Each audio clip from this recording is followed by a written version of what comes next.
Hey, what's up, guys? Back at it. Today I got my 2013 Honda Odyssey here. Fortunately, I have some issues with it. Seems like there is either a battery or alternator problem. I did check the battery. They stated that it was good. So I'm also going to check the alternator and take it out and replace it as well and see what that does. I'm eventually going to replace the battery as well too, since I do have warranty on it. But let's go. All right, well, first thing you want to do is remove the battery, which I already did that here. There are two clips on the bottom, one right here and one right here. You just simply take a flathead, pop these two open. It should look like this. So you just put your flathead right in the middle and it'll come out just like that. So you have two here, one here, one here. And you just pop this open and remove the battery. Then there's two little clips here. There's one right, one right here and one right here. You just take again a little flathead and you just turn it right here. And once you do that, you'll be able to remove the plastic cover. You pop it right out. Okay, so you'll have this here. All right, to give yourself a little more room, because the alternator is right here, right on the bottom there. So to give yourself a little more room, you want to go ahead and remove the coolant and power steering reservoirs. There's a little clip here. Just move it just like that, and then you'll take some pliers and come over here and remove this here. You might need a little towel or something like that because it will spill out.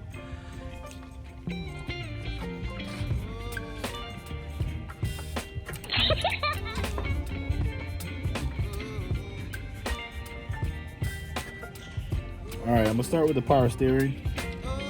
There's a little hook right here. You just move this off here to get this off. And like I said, you want to take some pliers and remove this here. Like I said, probably put a towel underneath it so it catch the power steering fluid coming out.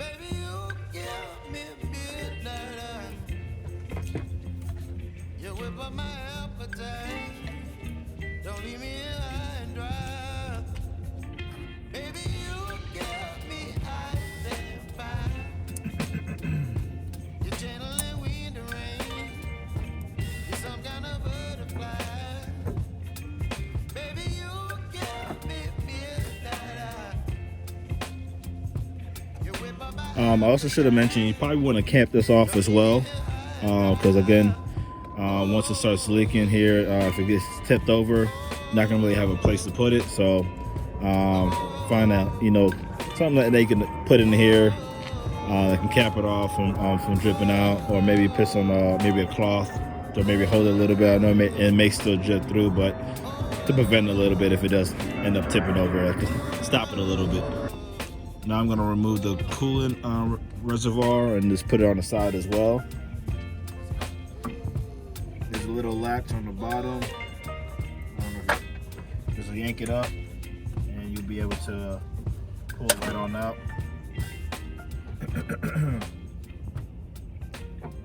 Put this on the side as well. So the tensioner is right about here.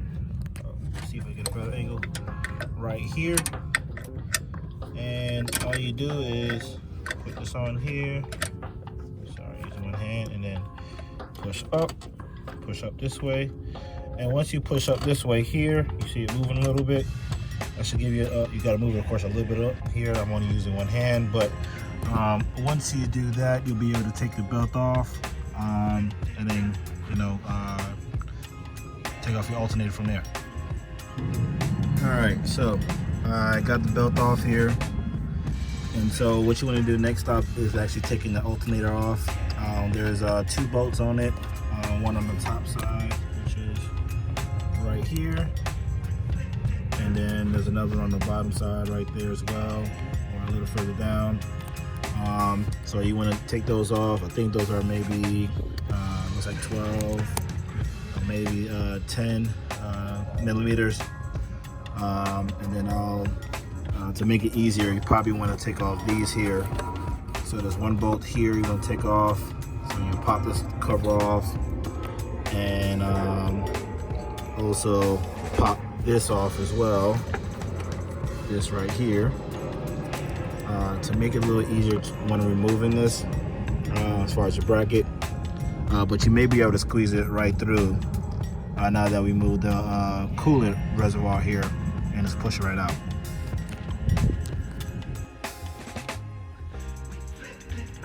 Alright, so this is one of the screws. Back here, trying to get a good angle. Alright, so this is one of the screws for the alternator.